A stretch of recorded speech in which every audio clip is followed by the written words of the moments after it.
Viva! Viva o janeiro! E o janeiro é um mês muito especial, não apenas por ser o primeiro mês do ano, que marca aquela vontade de começar de novo, de fazer melhor do que foi o ano passado, mas também porque em janeiro se observa a data da conscientização sobre a saúde mental, um tema extremamente importante e que em todas as esferas, e o mundo corporativo não está aquém dessas esferas, é extremamente importante que se cuide, que se olhe, mas de maneira sincera, de maneira séria para este tema, saúde mental. Importante mencionar que a saúde mental vai muito além do que o nome diz, mental, no sentido de que ela é impactada e influenciada por outras esferas do nosso ser, do nosso eu, como por exemplo a esfera emocional.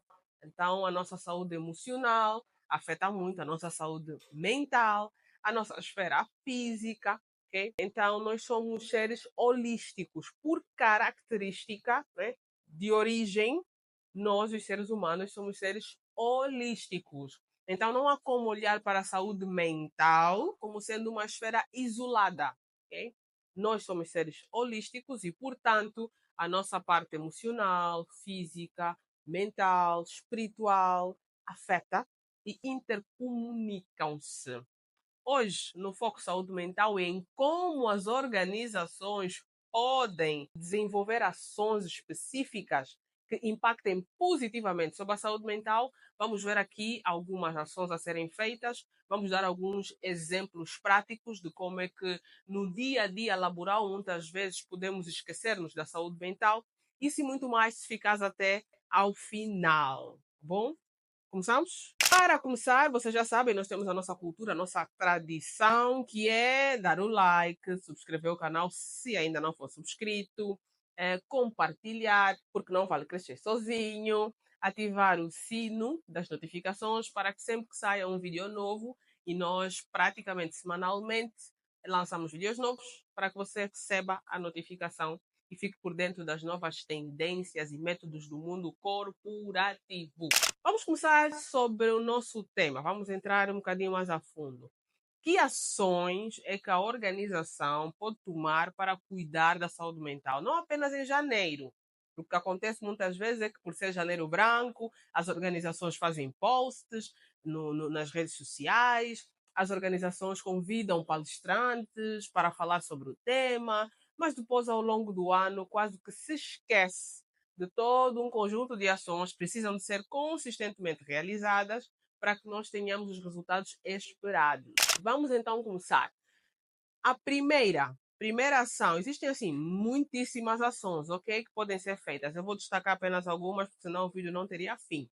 Vou começar aqui pela primeira, que é o básico do básico, diagnosticar. Então, a primeira ação é fazer pesquisas. Nós aqui na Salo tratamos a questão de saúde emocional dentro do âmbito de gestão de energia, que é o tal conceito holístico do nós. Então, é necessário que se faça uma pesquisa de nível e de zona de energia. O que é isso? Níveis e zonas de energia. É uma pesquisa, dita de maneira simplificada, onde a organização vai poder perceber em qual dos pilares da energia dos seus colaboradores, das suas equipas, é que eles estão a ter mais desafios. Então, se eu tenho o pilar físico, emocional, mental, espiritual, na pesquisa eu vou conseguir perceber o seguinte: 70% dos meus colaboradores têm desafios no pilar mental, por exemplo, ou no pilar emocional. E nas zonas eu vou conseguir descobrir em que zona que os profissionais estão alocados, não é? Por quê? Existem, em termos de matriz de energia, 4 pontos, ok? Então, tu tens um que é a zona de sobrevivência, que é onde o profissional usualmente sente-se irritado, estressado, impaciente, e é frequentemente onde os colaboradores muitas vezes costumam estar. Tem também do outro lado a chamada zona de performance, que é onde os profissionais, especialmente quando estiverem a executar as suas tarefas, idealmente deveriam estar, que é onde ele se sente conectado, com energia, esperançoso, otimista, pronto para performar. Okay? Tem a outra zona que é a zona de burnout. E essa aí quase que ninguém quer, né? Porque aí significa esgotamento total. E lá está. o tema saúde mental dentro do mundo laboral é extremamente importante também para se combater este mal que atualmente já foi reconhecido pela Organização Mundial da Saúde como sendo uma doença corporativa. Se alguém tem burnout, é uma doença profissional. Então, cuidar da saúde mental é extremamente importante. Do outro lado, nós temos, no outro quadrante, nós temos a zona de recuperação, que é aquela onde você se sente tranquilo, muito parecida a como você se sente quando está assim em casa, em paz, aquele suspiro de alívio, sobrevivi mais um dia. Você está na fase de recuperação. Então, muitas vezes, os profissionais acabam por ficar presos em uma só zona. E isto é perigoso. O ideal é que se caminhe, que se flutue pelas 4 zonas no momento e na medida certa. Então, através das pesquisas de nível de energia e de zona de energia que nós na sala fazemos, vai ser possível perceber o que é que está de facto a acontecer com a minha equipa. E por que isso é importante? Porque pense em alguém estar a prescrever-lhe remédios sem fazer um exame. Seria no mínimo suspeito, não é?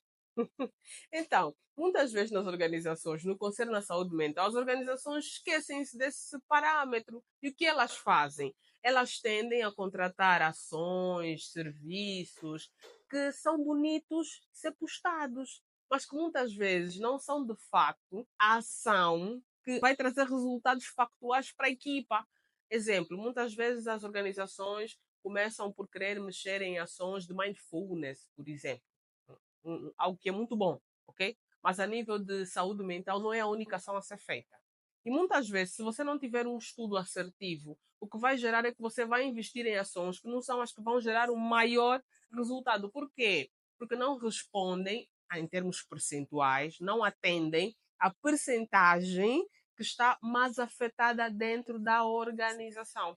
Por isso, o primeiro passo, antes de pensar em fazer qualquer ação que seja, a caminhada, fazer exercícios matinais, o que for. Todas as ações são boas, não vamos retirar o mérito, mas elas podem ser, em termos de resultados, podem ter um impacto muito maior se a organização fizer o primeiro passo, básico do básico, diagnosticar. Então faça pesquisas. E faça pesquisas frequentes. Não é para fazer uma vez no ano e depois sumir do mapa. Não dá. O ser humano está sempre em oscilações, as demandas organizacionais também. Então, criar uma política organizacional que permita que se mensure o nível de energia dos nossos colaboradores com uma certa periodicidade. Pode ser trimestralmente, semestralmente, ok? Pode ser feito, por exemplo, em momentos estratégicos para organizações que trabalham por sprints. Pensa numa organização de tecnologia. Conseguiram um grande projeto e vai começar o projeto daqui a 1, 2 semanas. Era interessante fazer uma pesquisa para saber como é que está a tua equipa agora e até já se identificar ações práticas para dar um boost, a nível mental, preparar a equipa para que eles consigam cuidar disto. Certo? Vamos ao segundo passo. Segundo passo, segunda ação que pode ser feita. Já diagnostiquei, já sei o que é. Segunda ação que pode e deve ser feita dentro das organizações para cuidar da saúde mental é preparar os líderes. Mais uma vez, sim. Okay? Estatisticamente, boa parte dos colaboradores nem sequer deixa a empresa, deixa o líder. Okay? Então, os líderes têm um papel fulcral no concerne ao quanto se desgasta mentalmente, a saúde mental dos colaboradores. Então, líderes que não estão preparados em coisas como métodos para identificar sinais de esgotamento, não apenas nos seus liderados, mas em si mesmos, porque isso deve começar com eles. O primeiro passo no treinamento dos líderes é treiná-los para que eles consigam perceber em si mesmos os sinais de esgotamento, para que eles depois não passem a reverberar, a transmitir a sua energia para a equipa de forma descoordenada. Pense no líder, por exemplo, que está preso na zona de sobrevivência. Ou seja, ele é um líder muito estressado, muito impaciente, muito irritado. Este líder tem muito mais tendência a trazer desafios para a saúde mental da equipa do que um outro líder. Por quê? Porque ele vai muito provavelmente ser muito impaciente quando lhe trouxerem erros. Provavelmente vai ter muito mais desafios em usar uma comunicação assertiva, porque ele está estressado, ele está irritado. E todo esse conjunto de forma de tratamento desajustado, desalinhado, que vem da própria má gestão de energia mental por parte do líder, traz para a equipa um peso, ok? Um peso que também vai gerar stress. Nós só podemos dar para fora o que temos e somos por dentro. Então, se eu estou em uma fase de sobrevivência onde estou constantemente irritada, estressada, o que vou passar para quem estiver ao meu lado, e neste caso, no mundo corporativo, para quem estiver subordinado a mim, vai ser estresse, irritação, pressão, ok? Então, treinar os líderes para identificarem os sinais e conhecerem as técnicas, pelo menos, eu não digo que vão ser especialistas em gestão de energia e em saúde mental, não é neste sentido, mas conhecerem ao menos as técnicas básicas para conseguir mitigar os primeiros sinais e conseguir identificar ações básicas. Exemplo, notar, conseguir perceber que determinado liderado que até lhe entregava bons resultados, de um tempo para cá, está a fazer erros constantes fora da régua, conseguir identificar esses sinais e perceber que talvez seja ou esteja ligado ao excesso de trabalho, que fruto de um projeto, fruto de algum novo cargo que este liderado assumiu. Fruto disso tudo, ele agora está com uma pressão mental, uma pressão emocional tão grande que está a ter um impacto sobre o seu trabalho. Um líder que é atento, que tem essa percepção, que é treinado para poder ter essa percepção, porque o fato de se ter um cargo de liderança e gestão não significa que automaticamente seremos capazes de conseguir perceber isto. Errado. Os líderes também precisam de ser treinados. Então, a organização precisa ter treinos periódicos para capacitar os seus líderes a saberem cuidar da sua própria saúde mental, começa ali, porque muitos líderes não sabem cuidar da sua própria saúde mental e por isso acabam danificando a saúde mental dos seus liderados. E segundo, ajudá-los a fazer o mesmo processo com os seus liderados. E junto com essa identificação, as ações primordiais para mitigar. O colaborador está muito estressado, você pode avaliar dentro da equipa se há possibilidade de ele ter um day off. Você, enquanto líder, pode avaliar, independente das políticas da própria organização, pode inclusive propor um programa de day off para a sua equipa, um programa de trabalho remoto para a sua equipa, ok? Pode identificar várias formas que permitam aliviar a sua equipa. Pode talvez permitir que o seu colaborador hoje tenha um dia mais tranquilo, em vez de começar com um nível de stress, logo com a pressão do trabalho e muitos e-mails, pode convidar a sua equipa para começarem amanhã com uma ação de team bonding, que é uma coisa muito interessante, onde você vai ter a oportunidade de conhecer melhor os seus liderados e eles conhecerem melhor a si. Okay? Existem várias técnicas simplistas que mudam tudo. Pode começar o dia com uma manhã do elogio. Você pode começar assim o dia. Só isso parece pequenino, mas muitas vezes os colaboradores, né, os liderados, no caso, assim como você também, líder, claro, precisa cuidar de si, os liderados vêm com uma carga muito grande, ok? Tem problemas familiares, tem insatisfações e insucessos pessoais, tem sonhos não alcançados, tem objetivos ainda não atingidos e toda essa pressão conjunta, ok, que vem da parte, muitos deles inclusive vêm da parte externa, nem sequer a organização que está a provocar em si mesmo. Mas ele acarreta tudo isso, ok? O sonho onde nós acreditamos que o colaborador da porta do trabalho para dentro é uma pessoa e esquece, deixa tudo lá para fora. É mesmo que a palavra diz, é um sonho, é uma miragem. Independência do nível de stress que o colaborador está a viver fora do mundo corporativo, ele não tem como desgarrar-se, ele vai trazer consigo toda essa pressão. Então é muito importante que os líderes saibam identificar isso, ver ações simplistas. Nem toda ação precisa de depender de uma assinatura. Há ações simples dentro do próprio departamento que podem ser tomadas para aliviar o estresse e a pressão da equipa. Você, enquanto líder, tem este direito e este dever. Terceira ação a ser realizada: reavaliar as políticas organizacionais, ok? Em vários aspectos. Um exemplo, algo que pode realmente, mas pode mesmo, e usualmente costuma, dar fim à saúde mental dos colaboradores são as metas inalcançáveis. Sabe aquela meta sem, enfim, que é mesmo só para provocar a frustração nos colaboradores? Essas metas têm de ser revistas. É importante que as políticas de metas e resultados organizacionais sejam bem avaliadas. É algo que usualmente só se atinge 10% e coloca-se uma meta de atingir-se 90% em 6 meses. São metas terríveis para a saúde mental da equipa.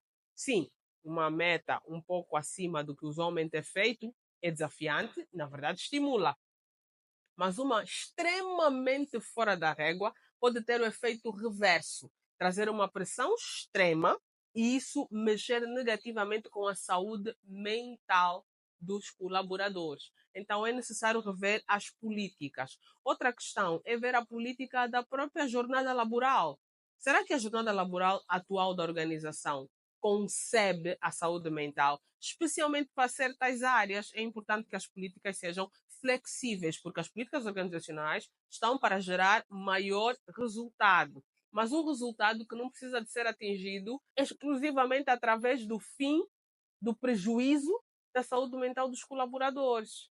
Portanto, é importante que se verifique como é que é a política da jornada laboral dos colaboradores. Há áreas de atuação que exigem dos colaboradores, como é, por exemplo, a área dos que atuam em área de sinistros, que têm que atender no momento em que aconteceu o problema, como é, por exemplo, aqueles que trabalham na área de viagens, que muitas vezes a viagem está a ser realizada às 2, 3, 4, 5 da manhã. Estes colaboradores, e dei só aqui alguns exemplos, há muitas outras áreas que passam por isso. É importante que a organização tenha uma política que conceba que um profissional que trabalha sábado, domingo, feriado, que o telefone não consegue ficar desligado, que está sempre a ter que atender demandas, que este colaborador, a ele, a esta equipa, não lhe seja exigido as mesmas entradas das 8 até as 18, ou das 8 até as 17, independência do horário laboral da empresa. Isto é não levar em conta a saúde mental desses colaboradores. Muitas vezes a organização tem uma política de controle de horários muito fechada, muito vetada. E o que é que isso gera? Isso gera que colocou todos no mesmo grupo, mas não avaliou a contingência completa e especificidades das diferentes áreas. Então, áreas que têm um nível de pressão, um nível de exigência, um nível de solicitação que ultrapassa a segunda a sexta, que ultrapassa o horário oficial de trabalho. Esses profissionais, para uma empresa que pretende, de facto, ter ações que cuidam da saúde mental, não apenas no discurso, mas na prática, têm de repensar a sua política de jornada laboral e identificar formas estratégicas que permitam o respeito à saúde mental desses colaboradores sem gerar desorganização dentro da estrutura da empresa. Então, sentar e reavaliar o que é que podemos fazer para colaboradores excepcionais que sábado atendem o telefone, domingo atendem o telefone, estão a dar respostas. Vamos exigir que também atendam das 8 às 16 como os outros? Que quando saem sexta-feira acabou, desligam o telefone, desligam o computador e de facto conseguem recuperar. Se a empresa quer cuidar da saúde mental, diz que se preocupa com isso, precisa ter atenção às políticas, porque muitas vezes pode gerar ambiguidade. Em que sentido? A empresa traz uma palestra sobre saúde mental, mas o colaborador que trabalha de segunda a segunda não tem descanso. A empresa traz uma sessão de troca de parceiros, de mindfulness, mas a política da jornada laboral é desalinhada. Ou seja, a ação até vai ser bonita, vai ser boa, mas na prática ela vai ser questionável. Por quê? Porque é ambíguo. A medida que está a ser tomada não acompanha a política organizacional. Então, essa é uma ação extremamente importante que muitas vezes pode ficar, vamos dizer, esquecida. Concentrarmos-nos, as organizações podem concentrar-se demais em apenas realizar ações, sem de fato identificar como é que as suas próprias políticas, okay, normas, regulamentos, como é que elas trabalham contra ou a favor da saúde mental dos colaboradores. Quarta e última ação que as organizações podem tomar para cuidar da saúde mental dos seus colaboradores. É necessário que haja uma estrutura, um programa de bem-estar corporativo. E um ATT importante. O bem-estar corporativo é muitas vezes identificado apenas na perspectiva física, ok? Vai além disso. Nós somos seres compostos. Não basta cuidar da parte de termos exercícios laborais. Isso não é suficiente. É necessário que se cuide da mente dos nossos colaboradores. Cuidar do físico ajuda a mente, sem dúvida. Assim como cuidar das emoções ajuda a mente. No entanto, você precisa de ter mais. A organização precisa de ter bem mais do que isso. E para isso chama-se um programa de bem-estar corporativo. Então, se precisar de apoio, contrate consultorias como a da Salo, por exemplo, que fazem consultorias de gestão de energia, que é bem-estar corporativo, de forma holística, e vai conseguir identificar ações, vai conseguir diagnosticar o que realmente está a acontecer, não apenas agir pelo que vai ficar bonito no próximo post nas redes sociais, ou pelo achismo e modismo que talvez esteja em vogue nas organizações. Nem tudo aquilo que é feito nas organizações alheias às nossas são de facto aquilo que nós precisamos. E às vezes, mesmo quando estamos no mesmo setor. Por quê? Porque nós temos dimensões diferentes. Uma empresa no mesmo setor, mas consegue ter, por exemplo, um alto nível de especialização dentro do departamento. Cada um só faz um pedaço. Pode estar no mesmo setor que a empresa em questão, que está a tentar implementar o programa de bem-estar corporativo, mas se essa organização, por exemplo, for mais pequena do que a outra, significa que um colaborador faz trabalho de 10. Então, o nível de pressão mental, o nível em como é que a saúde mental desse colaborador é drenada, ok? É desgastada, não tem comparação com a outra organização. Então, simplesmente olhar e perceber, não, a outra organização adotou a política de começarmos a dar três fliques antes de começar a trabalhar, aqui tudo hipotético, ok? E você pega nisso e diz também, os meus vão começar a fazer. Talvez na sua organização isso não vai ser positivo. Não vai. Até porque existe pouco nível de especialização, existem muitos profissionais júniores, às vezes a equipa só tem um profissional sênior, esse sênior tem que fazer o trabalho dele, dos mais 15 que estão ao lado dele, porque são júniores. A forma como se desgasta mentalmente este colaborador é completamente diferente de alguém que está em uma equipa harmoniosa, onde todos são sêniores, onde todos fazem exatamente o que devem fazer, onde existe política de automação. Às vezes a organização nem sequer tem automação de processos como tal. Muitos dos processos são feitos manualmente, processos numerosos. E quando existe erro humano, a pressão é grande, existem reuniões, existem processos disciplinares, ameaças, é tanta pressão. Essas ações todas que a organização muitas vezes adota para poder proteger os bons resultados, muitas vezes, se não for acompanhada com toda a política organizacional, só gera pressão na saúde mental. E havendo essa pressão, pode fazer 100 mil palestras. São palavras ao vento que não comunicam de facto com os colaboradores, porque os colaboradores sentem até de certa forma um desalinhamento tão grande que às vezes se confunde com hipocrisia.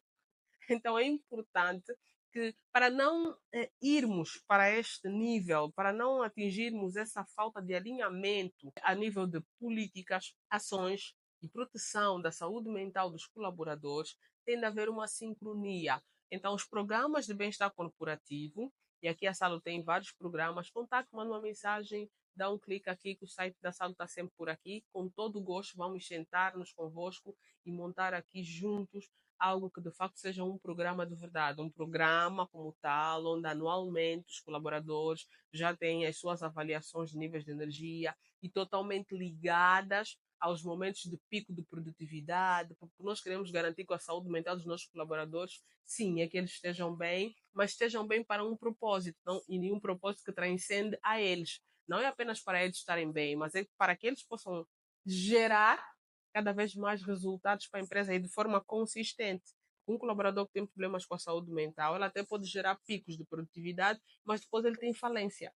Okay? E quando ele está nessa falência, a organização tem que ter custos de substituição, tem que arranjar novos colaboradores, tem que estar identificando a equipa quem vem fazer, e às vezes a pessoa que vem fazer tem o seu tempo de desenvolvimento até conseguir dominar o processo. Veja, a empresa vai perdendo qualidade, vai perdendo a capacidade de entrega, tudo porque não se quis cuidar de forma sistemática da saúde mental da organização como um todo. Então, é extremamente importante que a organização faça isso. Bem, Por hoje é o que eu tinha para falar com vocês. Desejo a todas as organizações que cuidam de facto da saúde mental dos seus colaboradores um feliz janeiro branco. Trabalhemos de verdade, e esse é um dos propósitos da Salo, não é? Uma das nossas missões é de facto deixar um mundo corporativo melhor, um mundo corporativo onde os nossos filhos não precisam de chegar ao nível de burnout para mostrar que são bons trabalhadores, onde os nossos filhos não tenham de escolher entre respirar um bocadinho ou ser encarado como mau trabalhador, onde os nossos filhos não tenham que ter vergonha de sair à hora certa que foi combinada, ou serem mal encarados quando dizem já vou e ouvir aquela vozinha do fundo, ainda agora já vais, como assim? Já está na hora da saída. Então nós temos aqui a responsabilidade e a Salo assume isso com muita verdade mesmo. Nós realmente queremos deixar um mundo corporativo melhor do que temos hoje. Muito já está a ser feito, é verdade, para todas as empresas que, assim como a Salo, abraçam isso, aceitam o trabalho remoto, apesar dos muitos desafios que existem com o trabalho remoto, mas criamos métodos e técnicas para que a coisa funcione, porque preocupamos com a saúde mental dos colaboradores, a todas nós empresas que fazemos isso, um feliz janeiro branco, continuemos a nos esforçar e cientes de que o que fazemos agora, muitas vezes não seremos nós a colher, mas as gerações vindouras vão colher. Vale a pena o esforço. Até já!